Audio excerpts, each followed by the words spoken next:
Ano pong lutong pagkain ang pwede sa low carb? Yan po yung madalas na tinatanong po sa akin. Mga pagkain daw po na pwede sa low carb.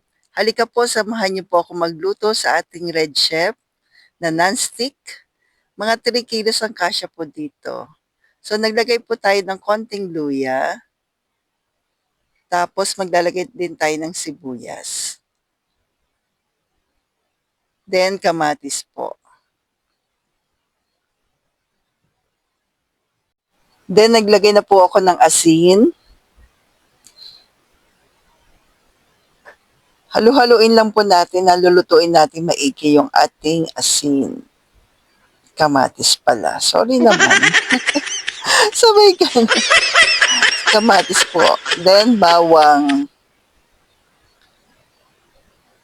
Tapos, ilagay na po natin yung meat. Isa sa halimbawa po ito, yan. Pero yung, depende kasi sa mga probinsya na kung nasaan kayo po. Iba-iba kasi ang katawagan natin pagdating sa ulam. Ang mahalaga, yung egg, yung meat, yung seafoods ay naroon. Pag sinabing seafoods, kasama na po dyan yung isda, mga hipon. Yan.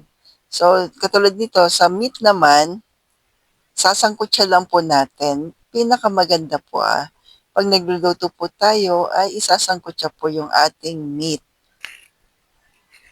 Ang katulad po niyan. Bago tayo maglagay po ng tubig.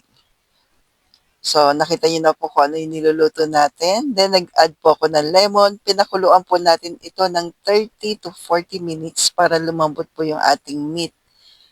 Tapos, nag-add na tayo ng talong. Sinigang po. O, di ba po, pagdating sa sinigang, isa sa halimbawa po yan. Sinigang na manok, sinigang na baboy, sinigang na baka.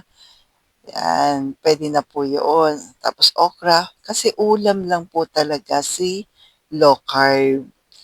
Pero kung kayo po ay ketovore, huwag na po kayo maglagay ng gulay. Pwede na po yan. Then pag malambot na yung meat, tinimplahan ko na po ng lemon, asin, meron ka na pong masarap na sinigang. Naway nakatulong.